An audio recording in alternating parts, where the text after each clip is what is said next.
toujours dans le doute. La grève SNCF durera-t-elle cet été? L'intersyndicale s'est réunie, mais on n'est pas d'accord. La CGT se réunira demain pour trancher, mais est prête à continuer seule si jamais.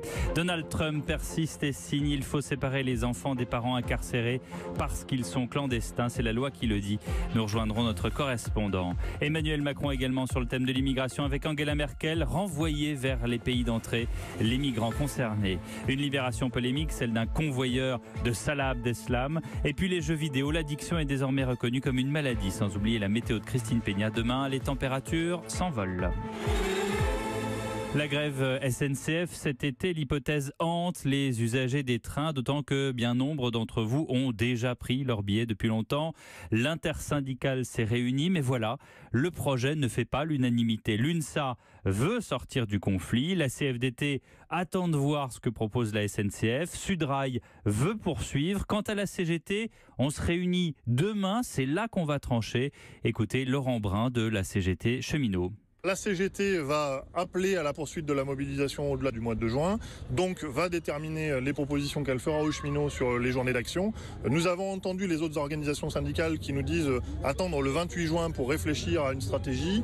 Nous considérons qu'il faut préparer d'ores et déjà les dates, et notamment parce que la loi sur le service minimum nous impose de déclarer une grève au moins 18 jours à l'avance. Donc nous ne pouvons pas attendre le 28, nous proposerons des dates et les organisations syndicales qui souhaiteront s'y joindre, s'y joindront. En tout état de cause, si les autres organisations syndicales estiment qu'elles ne doivent pas poursuivre au mois de juillet-août, eh bien nous continuerons seuls. Nous avons probablement des divergences sur la forme pour maintenir le plus d'acquis pour les cheminots. Voilà. Est-ce une division syndicale? Je ne pense pas. Ce sont des divergences syndicales. Ces divergences, on les assume. On les avait depuis le début. Il n'y a pas de nouveauté là-dedans. Ensuite, c'est les cheminots qui décident s'ils se mobilisent ou pas. Laurent Brun de la CGT cheminot, interrogé par Olivier Samin. En tout cas, pas de grève le 2 juillet. On est hors clou pour le préavis. Donc, si grève il y a, les prochaines dates envisagées pour le mois de juillet seront le 6 et le 7. Le taux de chômage devrait recommencer à baisser. C'est ce que disent les prévisions de l'INSEE. Jusqu'à 8,8% de la population active à la fin de cette année dans la France entière. Ce qui conforte donc les chiffres que l'UNEDIC donnait il y a quelques jours. L'INSEE recense par ailleurs la création de 183 000 emplois supplémentaires cette année. Direction les États-Unis maintenant, puisque les images chocs des enfants séparés de leurs parents ont fait le tour du monde. Il s'agit des immigrés clandestins sur le sol américain. Donald Trump joue la fermeté en invoquant la loi.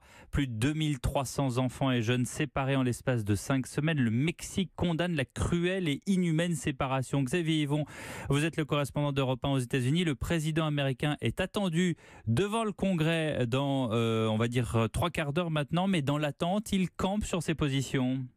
Ah oui, il les martèle même à coup de tweets, 50 août ce matin. Si vous n'avez pas de frontières, vous n'avez pas de pays. Regardez l'Allemagne, dit Donald Trump, 10% de crimes en plus à cause des migrants, même si les autorités n'en parlent pas. C'est faux, bien sûr, mais c'est la technique Trump. De la même manière, il accuse les démocrates d'être les responsables de la séparation des familles de sans-papiers à la frontière. Faux encore une fois, c'est son administration à lui qui a décidé d'appliquer cette règle très stricte. Mais tout ça permet à Donald Trump de faire du chantage. La solution, dit-il, c'est de changer les lois, comme il l'intime dans un tweet. Donc, c'est au Congrès d'agir et à la minorité démocrate de céder et de voter une législation sur l'immigration très restrictive qui finance le mur à la frontière, comme le souhaite le président américain. Il sera d'ailleurs au Capitole pour discuter immigration avec les élus républicains. Et même dans son camp, on est mal à l'aise face aux images d'enfants séparés, comme cette photo que l'on voit désormais partout ici, d'une petite fille de 2 ans en pleurs, entourée de gardes frontières. Des responsables religieux manifestent en ce moment à Washington et Ted Cruz, sénateur très à droite du Texas, veut faire voter en urgence une loi pour empêcher les séparations de familles. Merci Xavier Yvon, correspondant d'Europe 1 aux États-Unis. L'immigration encore en Europe, cette fois-ci Emmanuel Macron en Allemagne.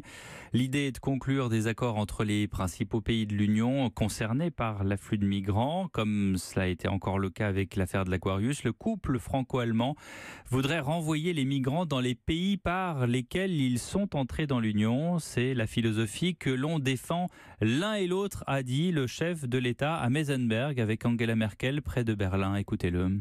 Ce sommet intervient, et je crois que nous ne devons en aucun cas en faire mystère, à un moment de vérité de l'Europe, à un moment de vérité dans chacun de nos États et pour notre continent. C'est aujourd'hui un vrai choix de société qui est en discussion. C'est même peut-être un choix de civilisation, avec d'une part celles et ceux qui voudraient en quelque sorte dire que cette Europe est bonne à détricoter et qu'elle ne permet plus de répondre à ces défis. Et d'autre part, celles et ceux qui croient, je crois pouvoir le dire comme nous, que nous pouvons faire avancer cette Europe en la rendant justement tout à la fois plus souveraine et plus unie. Emmanuel Macron avec Hélène Kohl. Son nom, Ali Oulkadi, cet homme jusqu'alors emprisonné et soupçonné d'avoir brièvement transporté Salah Abdeslam, l'un des terroristes des attentats de Paris, alors qu'il était en fuite vers Bruxelles au lendemain du 13 novembre. Sa remise en liberté qui est intervenue aujourd'hui fait débat, bien sûr. Pierre de Cossette, on s'interroge toujours sur ce qu'il savait réellement. Oui, alors ce qui est certain, c'est que dans la matinée du 14 novembre 2015, alors que Salah Abdeslam a déjà été ramené de Paris à Bruxelles par 2 comparses, Ali Oulkadi prend le terroriste avec lui dans sa voiture quelques kilomètres jusqu'à le déposer sur un trottoir de Schaerbeek, la commune où sera retrouvée une planque d'Abdeslam. Dans la cuisine, sur les dents d'une fourchette, de l'ADN d'Oulkadi est isolé, élément décisif, estiment alors les enquêteurs. Aujourd'hui, on ne sait pas comment cet ADN s'est retrouvé là. Oulkadi conteste formellement avoir mis les pieds dans cet appartement. Il dit s'être posé en outre des questions au moment où il transportait Abdeslam. Il y a 3 mois, lors d'une confrontation dans le bureau du juge, on a connu un moment inédit dans cette enquête puisque Salah Abdeslam, après 2 ans de mutisme, est sorti brièvement de son silence pour dédouaner Oulkadi. Face à ses larmes, il finit par parler. Il explique « Le 14 novembre, mes photos ne circulaient pas partout dans les médias. Ali Oulkadi ne pouvait pas savoir que j'étais l'ennemi public numéro 1.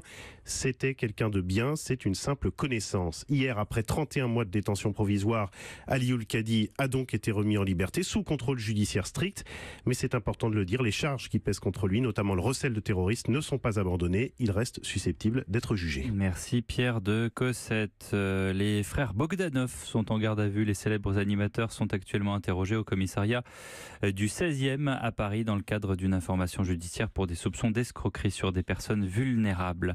L'addiction aux jeux vidéo est une maladie mentale. C'est pas moi qui le dis, c'est l'OMS, l'Organisation mondiale de la santé, qui s'inquiète des 2 à 3% des joueurs qui seraient vraiment accros. On parle de perte de contrôle, certains oublient de dormir, de manger, surtout chez les ados. Victor Delande, vous avez rencontré Alexandre, c'est justement un addict mais qui se soigne. Oui, cet étudiant de 22 ans a commencé à jouer très tôt aux jeux vidéo dès ses 4 ans.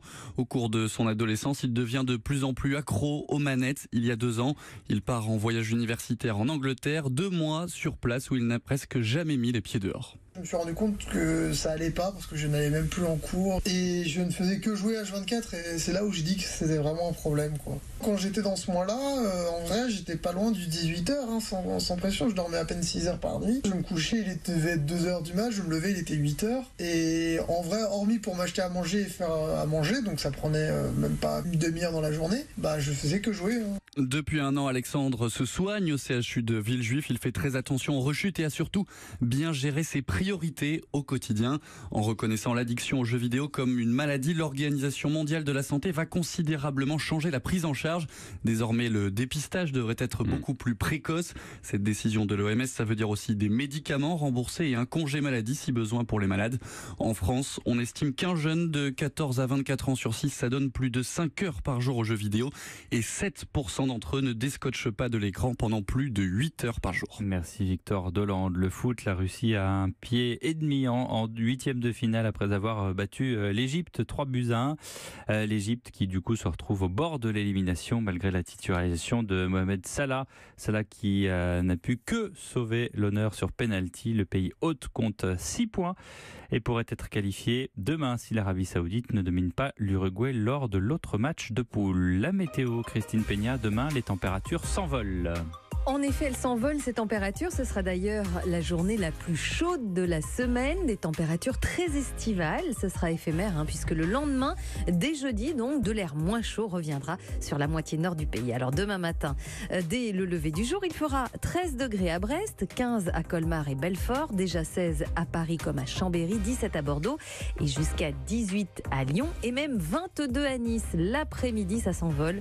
23 à Brest, 26 à Lille, 28 à l'ombre à Paris, à Nantes, à Reims, 29 à Clermont-Ferrand, 30 à Strasbourg comme à La Rochelle, jusqu'à 32 à Lyon et Bordeaux et même 34 degrés dans le sud-ouest, notamment dans les Landes. Côté ciel, pas grand-chose à vous dire finalement, du soleil qui s'impose partout.